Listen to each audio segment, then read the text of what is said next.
സാമ്പത്തികമായിട്ടുള്ള അഭിവൃദ്ധി ഉണ്ടാവാനും അതുപോലെ തന്നെ വിജയം ഉണ്ടാവാനും ഹെൽത്ത് മെച്ചപ്പെടാനും കുട്ടികളുടെ വിദ്യാഭ്യാസത്തിനും തൊഴിലിനും ഫംഗ്ഷൻ പ്രകാരം നമുക്ക് ഒരു സ്വീകരണ മുറി എങ്ങനെ അലങ്കരിക്കാം എന്ന് നോക്കാം.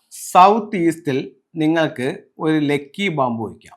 സൗത്ത് വെസ്റ്റിൽ നിങ്ങൾക്ക് 2 ക്രിസ്റ്റൽ ബോളുകൾ ഇടാം. സൗത്തിൽ ഒരു വിക്ടറി ഹോഴ്സ് വയ്ക്കാം. അത് കഴിഞ്ഞിട്ട് വെസ്റ്റിൽ വന്നിട്ട് ഒരു ആനയുടെ ചിത്രമോ പ്രതിമയോ വയ്ക്കാം. അത് കഴിഞ്ഞിട്ട് നോർത്ത് വെസ്റ്റിൽ നമുക്ക് ഒരു പെൻഡുലം ക്ലോക്ക് വയ്ക്കാം. നോർത്തിൽ നമുക്ക് ഒരു വാട്ടർഫാൾസിന്റെ ചിത്രം വയ്ക്കാം.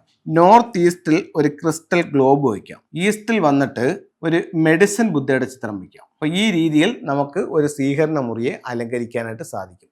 ഇത് ഫംഗ്ഷയുടെ ഓരോ പ്രോസ്പെരിറ്റി സിമ്പലുകളാണ് നമ്മൾ ഇതിനകത്ത് ഉപയോഗിച്ചിരിക്കുന്നത്.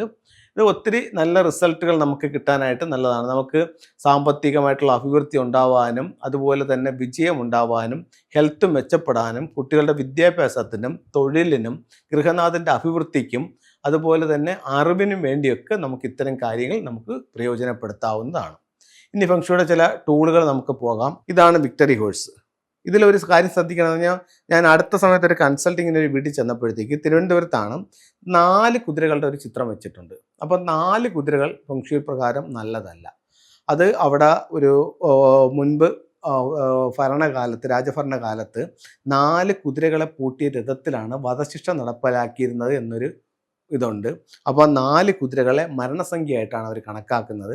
അപ്പോൾ 4 കുതിരകളുള്ള ചിത്രം പാടില്ല. കുതിരകൾ ഒന്നുകിൽ സിംഗിൾ വെക്കണം, അതല്ലെങ്കിൽ 9 കുതിരകൾ ഈ ഒരു പീരീഡിലും നല്ലതാണ്. അടുത്തത് നമ്മൾ ഇതിനകത്ത് പറഞ്ഞിരിക്കുന്നത് ഒരു ആനയുടെ ചിത്രമാണ്. അടുത്തത് നമുക്ക് പറഞ്ഞ ക്രിസ്റ്റൽസ് ആണ്. ക്രിസ്റ്റൽസ് എന്ന് പറയുമ്പോഴത്തേക്ക് ഇത് ആർട്ടിഫിഷ്യൽ ക്രിസ്റ്റലാണ്, ഒരു ക്രിസ്റ്റൽ ബോളാണ്. ഇത് വന്നിട്ടെന്ന് പറഞ്ഞു കഴിഞ്ഞാൽ ക്ലസ്റ്ററാണ്. ഇത് അമത്തിസ്റ്റിൻ്റെ ജിയോഡ് എന്ന് പറഞ്ഞിട്ടുള്ളൊരു സ്റ്റോണാണ്. ഇത് നമുക്ക് എവിടെ വയ്ക്കാം? സൗത്ത് വെസ്റ്റിൽ വയ്ക്കാം. ഒരു ജോഡി മണ്ടേരിയൻ ഡെക്സ്, കപ്പിൾസ് തങ്ങളുള്ള ഐക്യത്തിന് വേണ്ടിയിട്ട് മണ്ടേരിയൻ ഡെക്സിനെ നമുക്ക് വയ്ക്കാവുന്നതാണ്. അതുപോലെ തന്നെ നമുക്ക് ഇത് എല്ലാ വീടുകളിലും വെക്കാൻ പറ്റിയൊരു ടൂളാണ്. ഇതൊരു ട്രാവലിംഗ് ബുദ്ധയാണ്. ഒരുപാട് പ്രോസ്പെരിറ്റി നമുക്ക് ഈ ട്രാവലിംഗ് ബുദ്ധ കൊണ്ടുവന്ന് തരും. അപ്പോൾ എല്ലാവർക്കും എല്ലാ ഐശ്വര്യങ്ങളും ഉണ്ടാവട്ടെ എന്ന് പ്രാർത്ഥിച്ചുകൊണ്ട് നിർത്തുന്നു. നന്ദി, നമസ്തേ.